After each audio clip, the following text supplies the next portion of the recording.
মামা আমি কি করবো, আমি কিচ্ছু বুঝতে পারছি না। আচ্ছা তুই তো আমার কথা শুনতে চাস না, আমি তোকে কি বলবো বল? মামা অনেক যেন কেমন কেমন করে কথা বলছে।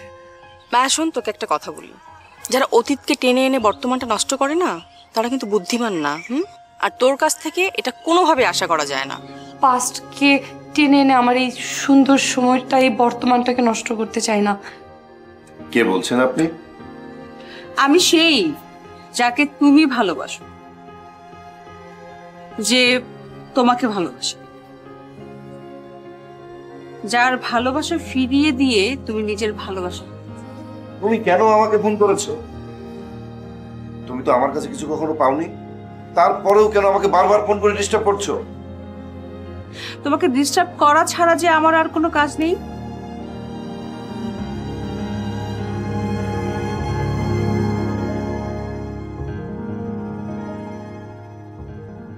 তোমাকে আমি শান্তিতে থাকতে দিব না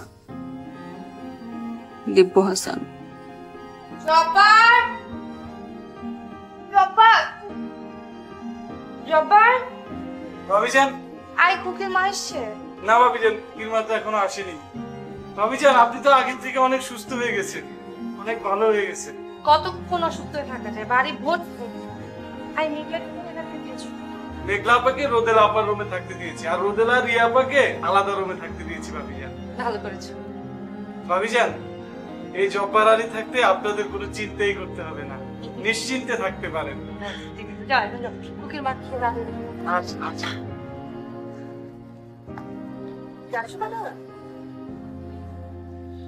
হ্যাঁ, আর কতক্ষণ বাড়ির মধ্যে থাকবো? তাছাড়া এই জায়গাটাও ভালো করে দেখা হয়নি। খুব ভালো ডিসিশন নিয়েছো। এখানে খুব সুন্দর একটা নদী আছে, যাও দেখে এসো। তুমি একা যাচ্ছ?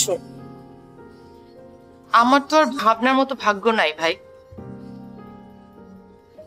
যে অনেক আমাকে বেড়াতে নিয়ে যাবে। তো আমাকে বলতে, আমি অনেককে বলে দিতাম। মায়া, অনেক এখন তোমার কথা শুনবে না, কারণ অনেক এখন ভাবনাকে নিয়ে সবকিছু ভাবছি। রাইসা, আমি অনেকের স্ত্রী, আর ভাবনা শুধুই অনেকের ভালো বোন। আর বন্ধুত্বের জন্য একটু একটু টান থাকবে, এটাই তো স্বাভাবিক, তাই না? তুমি মনের ভুলেও এটা ভেবো না যে অনেকের আমার জন্য মোটেও টান নেই। সেটাই তো দেখছি। দেখলে না, গতকালকে আমার ভালো থাকার জন্য, আমার সুস্থ থাকার জন্য অনেক সব প্রোগ্রাম ক্যান্সেল করে দিচ্ছিল। ও মাই গড, কালকের ব্যাপারটা নিয়ে তুমি সুখী হচ্ছ? এগুলো সব ছিল অনেকে সাজানো। কারণটা আছে, কারণটা হচ্ছে ভাবনা আর অনেকের রিলেশনটা লুকানোর জন্য, যাতে কেউ না জানে। রাইসা, তুমি আমাকে আর কত অবুঝ বানাবে? এত অবুঝ আমি না। তুমি তো বাইরে যাচ্ছ না, তুমি যাচ্ছ ভাবনার সাথে দেখা করতে, তাই না? তুমি ভাবনার সাথে দেখা করে কি বলবে রাইসা? ভাবনার সাথে দেখা করে তুমি ভাবনার মাথাটা এলোমেলো করে দিবে, যাতে করে আমার আর অনেকের সংসারে আগুন জ্বলে, তাই না? সত্যি বললাম তো নাকি? তাহলে আসল সত্যটা বলে দাও। কথা দিচ্ছি, আমি তোমাকে সাহায্য করব।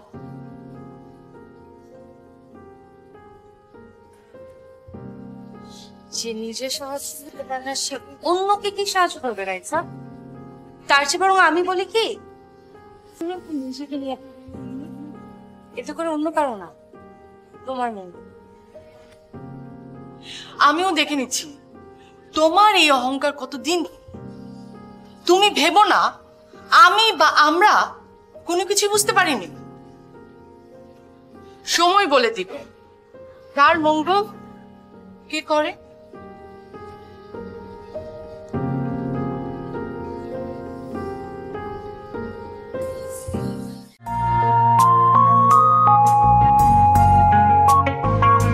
হয়ে মাটি ছুব আকাশ, সবারই একটাই লক্ষ্য, কেউ পায় কেউ হারায়, কেউ অভিনয়ে দক্ষ।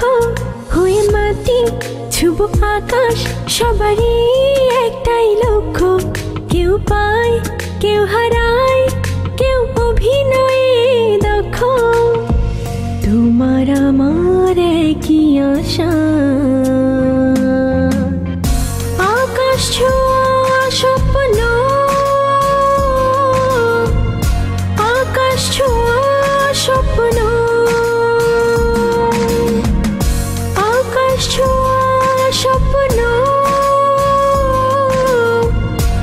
আকাশ ছোঁয়া স্বপ্ন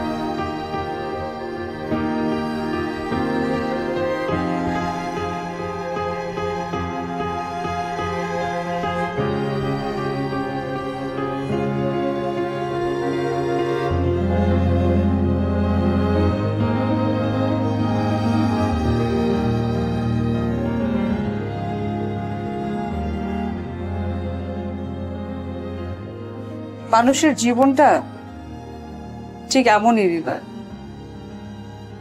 ঢেউ উঠে ঠিকই আবার মিলিয়ে যায়। জীবনের ঢেউ এক নয়। ঢেউয়ের সাথে জীবনের অনেক মিল আছে। ছোট ছোট সুখ যন্ত্রণা এই ছোট ছোট ঢেউয়ের মতো, আর বড় বড় সুখ বড় বড় যন্ত্রণা সুনামির ঢেউয়ের মতো এলোমেলো করে দেয়। সেই এলোমেলো হয়তো সময়ের ব্যবধানে আবার ঠিক হয়ে যায়, কিন্তু মানুষের জীবনে এমন কোনো কোনো ঘটনা থাকে যা কখনোই ঠিক হয় না। মেনে নিলাম তোমার যুক্তি, তুমি ঠিক আছো, কিন্তু সেটাকে আঁকড়ে ধরেও তো জীবন বাঁচে না। জীবনে পরিবর্তন আসবেই, নির্ভর করে সেই মানুষটার উপর, সেই মানুষটার মানসিকতার উপর। তুমি মানসিকভাবে খুব দুর্বল, সহজে ভেঙে পড়ো। কি বলতে চাইছেন আপনি? বলতে চাইছি ছোট ছোট বিষয়গুলোকে পাশ কাটিয়ে না গিয়ে তুমি আঁকড়ে ধরে থাকো, যার দুর্বল মানসিকতার বহিঃপ্রকাশ। আমাকে নিয়ে ভাইয়া আর ভাবির মতো দ্বন্দ্ব চলছে, এটাকে আপনি ছোট ঘটনা বলছেন। আচ্ছা, তোমাকে কে বলেছে যে তোমাকে নিয়ে মায়া আর ভাইয়ের সাথে ঝগড়া হচ্ছে? এতটুকু বোঝার মতো যথেষ্ট বয়স আমার হয়েছে মিস মেঘলা। আমি জানি তোমার বোঝার মতো অনেক বয়স হয়েছে, বাট এটাও তো সত্য যে অনেক বড় বড় মানুষরা মাঝে মাঝে ভুল বোঝে। অনেক সময় চোখের দেখাও ভুল হয়, আর তুমি বোঝার কথা বলছো। আচ্ছা, আপনি আমাকে কেন এসব বলছেন বলেন তো?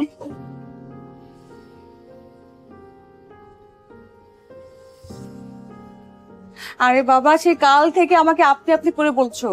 তুমি আর আমি তো ইয়াং হয়ে, তাই না? শোনো, জীবনটাকে এত কমপ্লিকেটেড করে লাভ, জীবনটা শুধু নীলা আর রিয়ার মধ্যে সীমাবদ্ধ না। ইয়েস, মায়া আর ভাইয়ার মধ্যে যে দ্বন্দ্ব, সেটা তোমাকে নিয়ে না, এটাই সত্যি।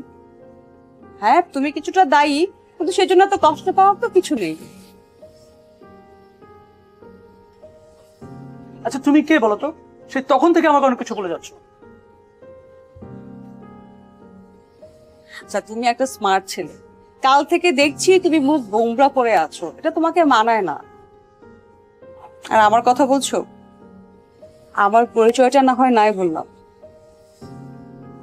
বন্ধু ভেবে নাও, তাহলে তো কোনো সম্পর্কের প্রয়োজন হয় না। ও মাই গড, মেঘলা আপুকে কখনো হৃদয়কে নিয়ে খেলতে দেওয়া যাবে না। আচ্ছা, তুমি কি জানো রিয়া আর নীলা মিলে আমাকে নিয়ে কি শুরু করেছে? আমি জানি, আমি সব জানি। এখন চলো ওই দিকটায় যাই।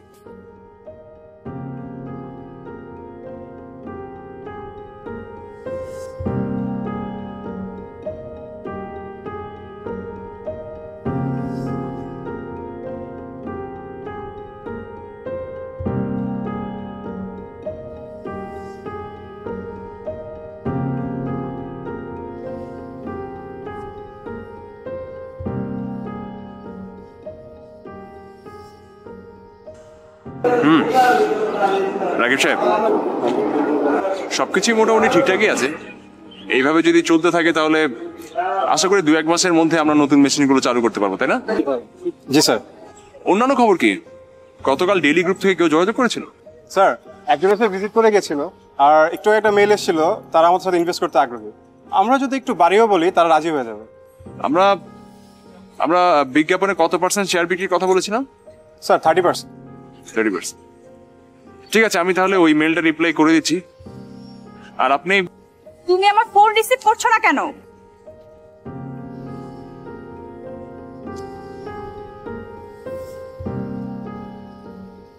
ভাই, তুমি কি তোমার হিট জ্ঞান হারিয়ে ফেলেছো? তুমি কিছু জানো না অনিক, ওখানে সবকিছু ভিন্ন, জাস্ট তোমাকে আর আমাকে ভিকটিম বানানো হচ্ছে।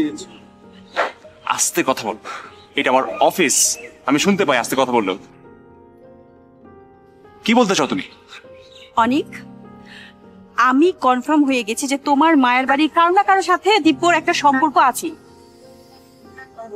এমনও হতে পারে যে সম্পর্কটা মায়ের সাথে, জাস্ট তুমি আর আমি জানি না। তুমি কেন এসব ফালতু কথা বলার জন্য এখানে এসেছো বলো তো? এটা ফালতু কথা না, এটা সত্য কথা। কে বলেছে তোমাকে?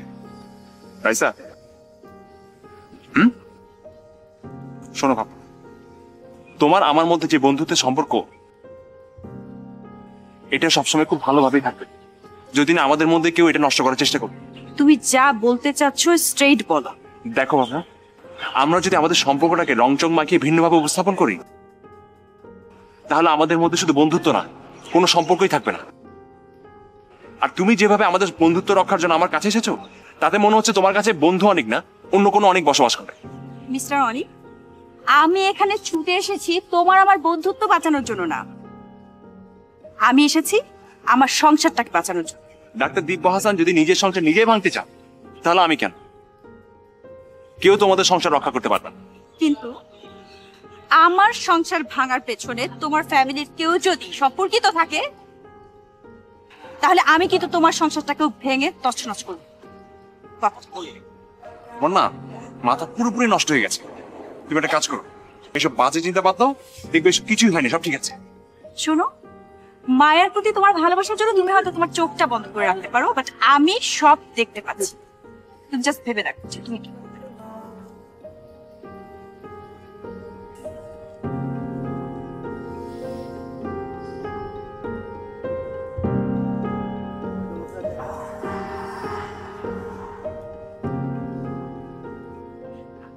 হ্যালো। কি করো? কিছু না, একা একা বসতে ভালো লাগছিল না। কি অবস্থা মাস্টার মশু? ভাবি, তুমি অনেকদিন পর আমাকে এই নামে রেখেছো। মনটা বেশ ভালো হয়ে গেল। আচ্ছা, তোমাকে আজকে বেশ ফ্রেশ ফ্রেশ লাগছে। লাগতে হবে না? লাগতেই হবে, তাছাড়া দেখতে হবে না ভাবি কার। আর হৃদয় কোথায়? ওকে যে দেখছি না। আছে হয়তো কোথাও, তাছাড়া ও তো একা একা থাকতেই পছন্দ করে। আচ্ছা আপু, তোমাকে একটা কথা বলতাম। বল না, বল না। মানে তুমি রোদেলাকে না শুধু শুধু সন্দেহ করছো, আসলে ওর কোনো দোষ নেই। আমার মনে হয় ওকে কেউ ভিকটিম বানিয়েছে। আমি প্রমাণ করে দেব যে রোদেলার কোনো দোষ ছিল না, ও নির্দোষ। তুই আমার চাইতে বেশি রাইসাকে চিনিস। দিব্য ভাইয়া আর মেঘলাপু মিলে ওকে ফাঁসিয়েছে। আমি এই মুহূর্তে রোদেলার ব্যাপারে আর কোনো কথা বলতে চাই না। মেঘলা আপু না ঠিকই বলেছে যে আমরা তোমাকে যেটাই বলি তুমি আমাদের কোনো কথাই বিশ্বাস করবে না। সত্যি তো বলেছে। প্লিজ তুমি তুমি রোদেলার কথাটা একটাবার ভাবো। ও মিথ্যে অপবাদ মাথায় নিয়ে কি যন্ত্রণাটাই ভোগ করছে, তার উপর তুমি তো ওর সাথে কথাও বলছো না। দেখো, আমি বারবার বলছি যে রোদেলার ব্যাপারে আমি এই মুহূর্তে কোনো কথা বলতে চাচ্ছি না। ওর ব্যাপারে যদি আমার কিছু বলার থাকে আমি তোমাকে পরে ডেকে বলবো। এখন আমি একটু একা থাকতে চাচ্ছি। রিয়া, তুই বুঝ, তোর সাথে কথা আছে।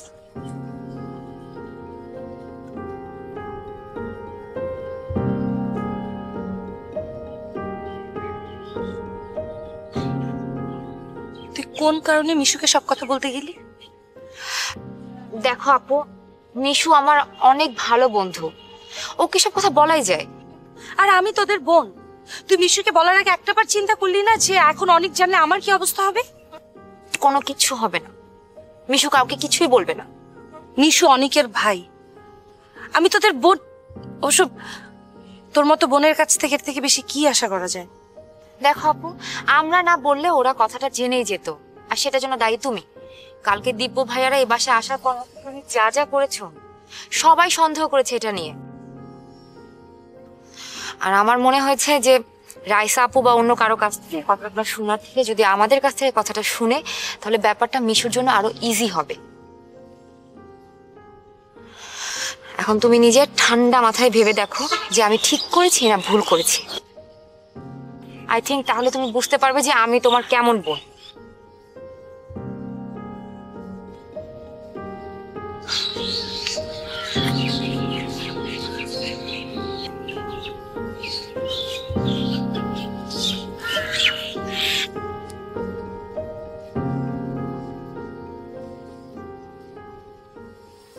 মামু কোথায় তুই?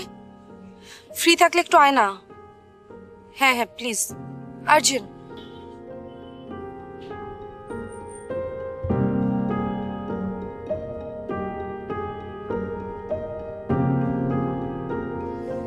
কি হলো? এভাবে তাকিয়ে আছিস কেন? কথা না বলে এভাবে তাকিয়ে আছিস কেন রোদেলা? বল। তোমার সাথে কথা বলতে আমার ঘৃণা লাগছে, তাই বলছি না। রোদেলা, ছি আপু ছি।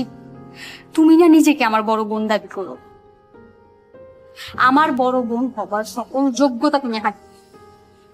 আচ্ছা কি হয়েছে সেটা না বলে এসব কথা বলছিস কেন?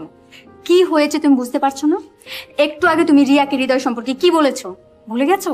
আমি কোনো কিছুই মিথ্যে, যা সত্য তাই বলেছি। কেন রিয়া আর অন্তর দুজনকে ভালোবাসেনি? হ্যাঁ সেটা ভালোবাসো, এখন রিয়া আর অন্তরের মধ্যে আর তুমি কি বলছো? কে বলেছে ওদের সম্পর্ক নেই? এখনো অন্তর পাগলের মতো রিয়াকে ভালোবাসে। না, রিয়া অন্তরকে ঘৃণা করে। ঘৃণা করে ঠিক আছে, কিন্তু অন্তর এসে যখন সামনে দাঁড়াবে কিছুই ঠিক হবে। আপনি ভেবেছেন যা ইচ্ছে তাই করবেন? আপনি একা কতজনের দায়িত্ব নেবেন বলুন?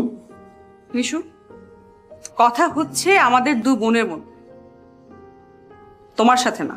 এখন থেকে আমার সাথেও আপনাকে কথা বলতে হবে, আমার কাছে আপনাকে জবাবদিহি করতে হবে, বুঝতে পেরেছেন? কেন?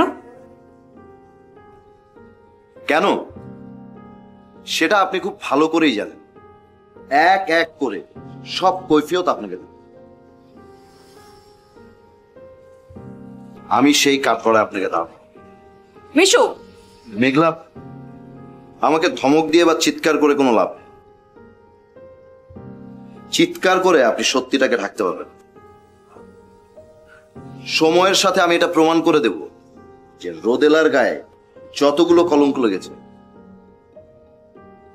সব মিথ্যে, যা করেছেন সব। তার মানে তুমি আমাকে চ্যালেঞ্জ করছো? হৃদয়, অন্তর, দিব্য ওরা তোমার চ্যাপ্টার না, নিজের চিন্তা করো, তা না হলে সব হারাতে হবে। এখন থেকে সবকিছুই আমার চ্যাপ্টার। হ্যাঁ, আরেকটা কথা, আমি কোনো কিছুই হারাবো না। সবার সামনে আপনার মুখোশটা উন্মোচন করব, বুঝতে পেরেছেন? তাই ঠিক আছে, দেখা যাক কে কার মুখোশ খোলে।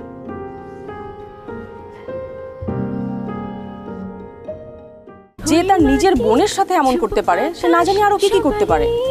তুমি তো মিস্টেরিয়াস একজন লেডি। আচ্ছা, আপনার কাছে আমার বিরুদ্ধে কোনো অভিযোগ আছে ম্যাডাম? নেই। আপনি তো জানেন কোনো অভিযোগ ছাড়া কাউকে জেরা করা যায় না। ঠিক এই মুহূর্তে হয়তো আমার কাছে অভিযোগ নেই, কিন্তু অভিযোগ হতে কতক্ষণ? দেখুন অফিসার, আপনাদের বাহাদুরি শুধু আসামির সাথে, আর আসামিরা আপনাকে দেখে ভয় পাবে, এটাই স্বাভাবিক।